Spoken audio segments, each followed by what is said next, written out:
donc, les marchés financiers font confiance au fait que la BCE ne fermera pas le robinet, sachant qu'elle l'a fermé une fois pour la Grèce, mais tout le monde se dit la Grèce, c'est un petit pays, donc on peut fermer le robinet, et la BCE n'osera jamais fermer le robinet pour la France, et donc ça joue.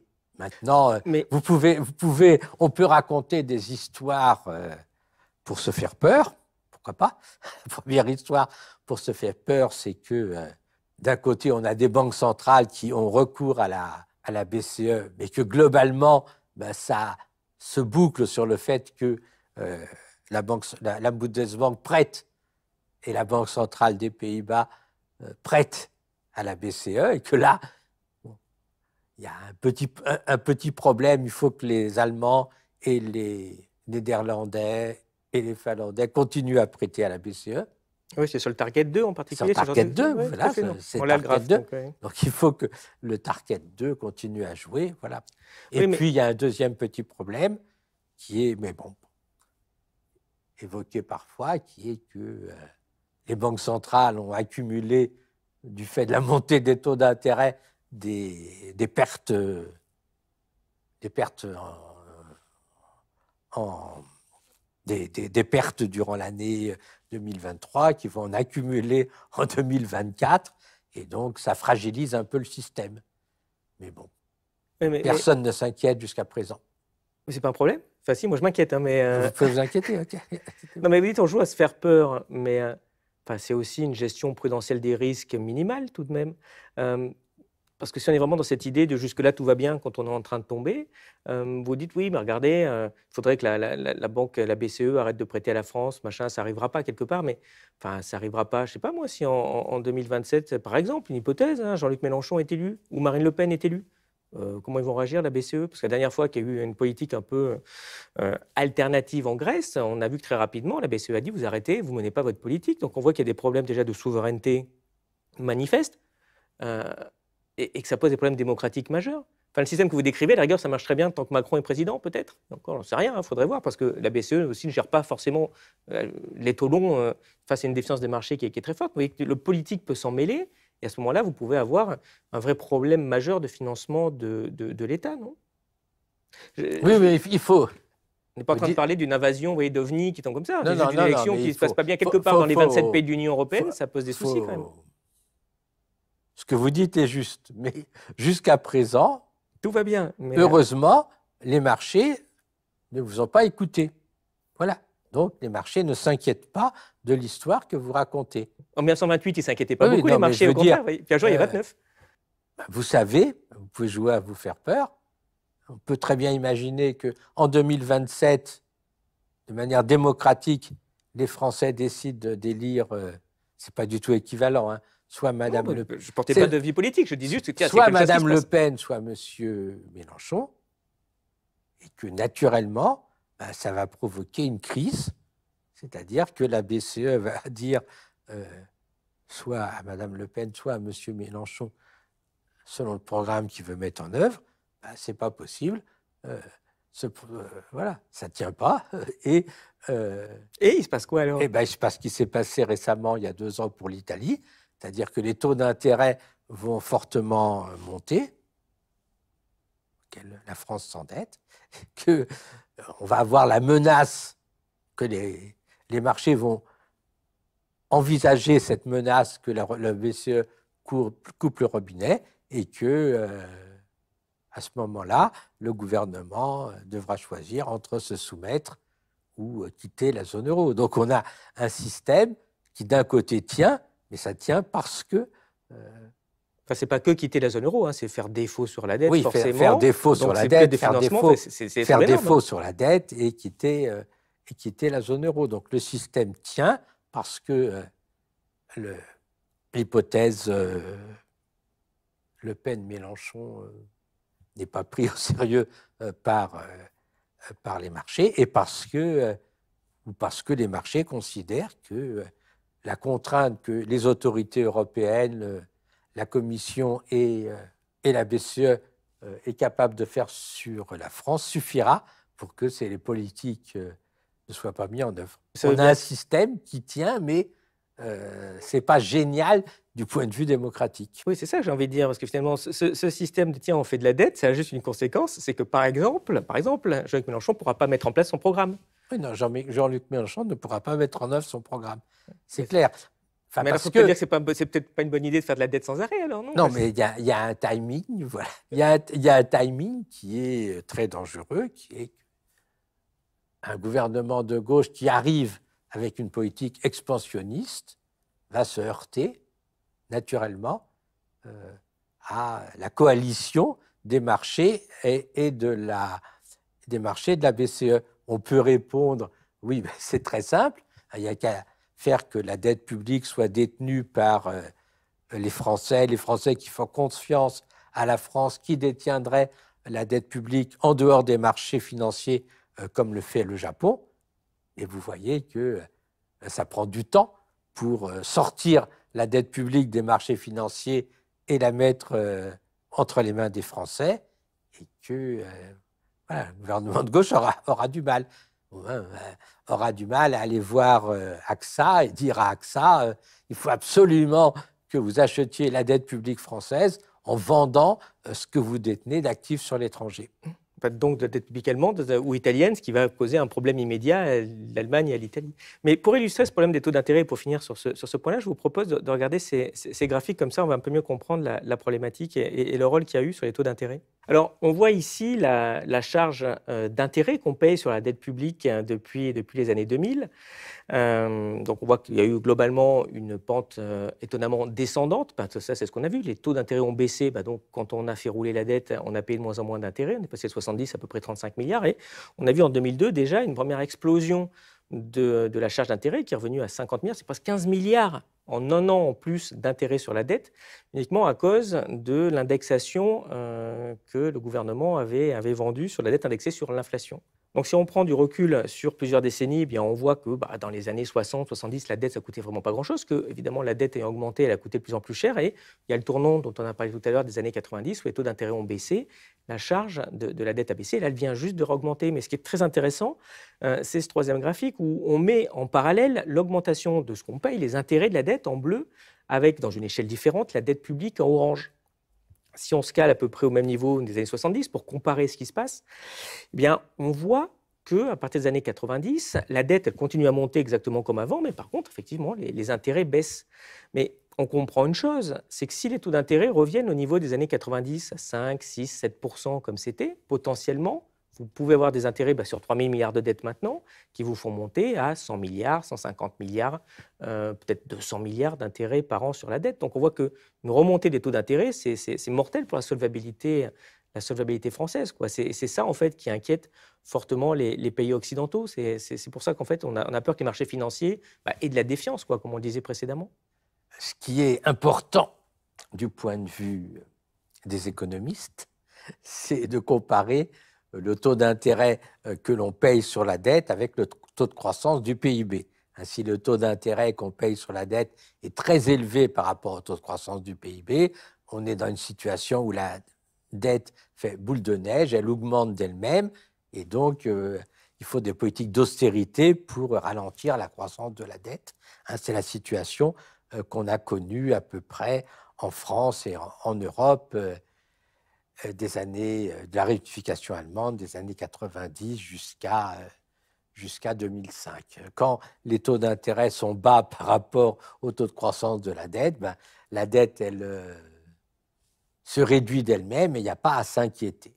Or, actuellement, la France paye sur sa dette publique un taux d'intérêt de 1,6%, parce qu'on a beaucoup de dettes qu'on a émis à des taux nuls, alors qu'on a une croissance qui, exceptionnellement, est de 5 à 6% actuellement, compte tenu de la poussée d'inflation. Donc, il n'y a pas à s'inquiéter. Les taux longs, maintenant, sont à 3,1, pour une croissance de l'ordre de 3,2, ce qui veut dire que on n'est pas encore dans une situation dramatique, et la situation deviendra dramatique si les taux d'intérêt montent exagérément, et alors que la taux de croissance chute. jusqu'à présent, ce n'est pas arrivé, mais bien sûr, tout est possible. Mais l'espoir que nous avons, c'est que la BCE n'augmentera pas, maintiendra des taux relativement bas dans l'avenir. Quel regard vous portez sur la politique économique menée par Macron depuis 2017 ? La politique économique menée par Macron, c'est extrêmement simple. C'est le principe disant il faut tout faire pour les entreprises. Le but de l'État, c'est le principe du néolibéralisme. Le but de l'État, c'est avant tout d'améliorer la compétitivité des entreprises et l'attractivité de notre territoire. Donc, on baisse au maximum les impôts sur les entreprises et puis on réduit le droit du travail de manière à ce que les entreprises soient le plus libres possible. Donc, c'est une politique qui a sa cohérence. En même temps, on a besoin de dépenses publiques, on a besoin d'infrastructures, etc. Donc, et puis, il y a le déficit public. Donc, Macron ne peut pas aller trop vite. Donc, naturellement, c'est une politique qui prend du temps. Et puis, deuxième point, c'est la politique de l'oligarchie. Mais l'oligarchie, on est dans un pays démocratique. Et donc, en même temps, on ne peut pas prendre des politiques trop brutales contre le modèle social, même si on en a envie. Donc, c'est progressif. C'est progressivement qu'on met en cause l'assurance chômage. C'est progressivement qu'on met en cause les retraites. Et encore, on ne passe pas à la capitalisation. Donc, on abîme le modèle, mais on fait ça indirectement. Et puis, il faut tenir compte des luttes des personnes concernées. Donc, l'ambition, c'est bien sûr d'aller vers un modèle de plus en plus libéral, mais jusqu'à présent, il a du mal, Macron. Il n'a pas réussi à faire baisser le taux de prélèvement obligatoire. Il n'a pas réussi à faire baisser le taux de dépenses publiques. Donc, il y a une politique, mais qui se heurte à la réalité. C'est sûr qu'il ne peut pas réduire les dépenses publiques et continuer à financer les entreprises avec des subventions colossales, sans d'ailleurs contrôler qu'il y ait bien des retours sur investissement, quoi. Oui, c'est une captation aussi de l'État par les entreprises, ce qu'on voit là, non ? Oui, c'est une captation de l'État par les entreprises, mais en même temps, il a... C'est le communisme pour les entreprises, quoi. Quoi ? C'est le communisme pour les entreprises, quelque part. Le problème, c'est qu'il a une contrainte, le déficit budgétaire, qui est quand même contrôlé par Bruxelles, et puis il a une autre contrainte, c'est qu'il ne peut pas aller trop directement contre la population. Il peut pas dire du jour au lendemain, comme certains le proposent, je baisse de 20% le niveau des retraites et ça me permet de baisser les cotisations sociales parce qu'il y aura une très forte rébellion parmi son électorat et donc ça peut se faire que très lentement et c'est pareil pour l'hôpital, pour les remboursements de santé, etc. Voilà. Donc, et puis, mais ça, cette politique, elle est complètement, elle est plus de saison, si on peut dire, lorsqu'on a besoin de la transition écologique et Macron ne prend pas en compte le fait que, grosso modo, il faut une planification écologique et donc Mais d'un autre côté, on peut dire, la France étant ce qu'elle est, notre objectif, c'est de faire de recoller la France au niveau des pays les plus libéraux, et puis la transition écologique. On verra plus tard, on voit qu'en effet... On verra plus tard, on verra quand tout le monde sera d'accord et tout. Mais la priorité, c'est quand même faire de la France un pays normal en réduisant les dépenses publiques, les impôts et les droits du travail. Et justement, cette politique économique vraiment néolibérale et néfaste, enfin, toi, qu'on constate tous dans nos vies, moins qu'on puisse dire, c'est qu'en effet, elle est pas optimale, mais il y a une question qui est vraiment absente du débat public, alors qu'elle est quand même fondamentale sur notre avenir économique. C'est est-ce qu'il est possible de mener une autre politique, je dirais même sérieuse, voire même progressiste, dans le cadre de l'Union européenne? Ben non. La Alors, réponse est c'était non. pas censé être démocratique, l'Union européenne? J'ai loupé un La, truc, ré- on m'a dit c'est la super réponse est démocratique. non. La réponse est non, voilà. C'est simple. La réponse est non. C'est-à-dire que la France, assez bizarrement, a signé des accords selon lesquels les pays se concertent pour, en ce qui concerne les grandes orientations de leur politique économique. Voilà. Et donc, normalement, Bruxelles, tous les ans, nous envoie des orientations qui s'appellent le semestre européen, enfin ça change de nom, mais ça revient au même, pour nous dire voilà, voilà ce qu'il faut faire. Et donc, notre contrainte, en quelque sorte, c'est de suivre les décisions prises par la majorité des pays européens, telles qu'elles s'expriment au Conseil européen ou à la Commission. Ça veut dire qu'on est plus souverain économiquement? Ça veut dire que théorique. C'est-à-dire qu'on est dans une situation un peu bizarre, où on n'est pas souverain économiquement et on a un engagement qui est extrêmement lourd, dont on n'a pas conscience, mais qui, on le voit, on l'a vu dans le cas de la Grèce, on le voit dans le cas de l'Italie. Donc, ce qui se passe, c'est qu'il y a une doctrine européenne, que cette doctrine européenne, bon, elle est plus ou moins imposée au pays. Alors, dans certains cas, on dit ah ben c'est sympa. On dit à la Pologne, il faut fermer vos mines de charbon, c'est sympa. Mais de l'autre côté, c'est une contrainte lourde sur les pays. Et normalement, un pays ne doit pas pratiquer de politique qui s'écarte de ce que décide la majorité. Il y a une phrase que je cite souvent, c'est celle d'Alain Madelin en 92 pendant la campagne de Maastricht, qui disait que Maastricht fallait vraiment signer car c'était une assurance vie contre le retour d'une expérience socialiste façon 1981. C'est vrai, enfin, en tout cas, on peut quand même rendre grâce à la franchise et à la pertinence d'analyse d'Alain Madelin à ce moment-là. Pourquoi les socialistes ont signé ça? De toute façon, vous aviez en 2012 aussi écrit un livre qui s'appelait L'Europe maltraitée, qui dénonçait ces traités budgétaires où maintenant Bruxelles allait regarder, voire même quasiment imposer ce qu'on ne pouvait pas faire en France. Pourquoi c'est encore des socialistes qui ont signé, accompagné ces mouvements-là? Pourquoi la gauche rentre dans un système qui est fait pour empêcher la gauche d'exercer une politique de gauche? Tu peux faire deux réponses.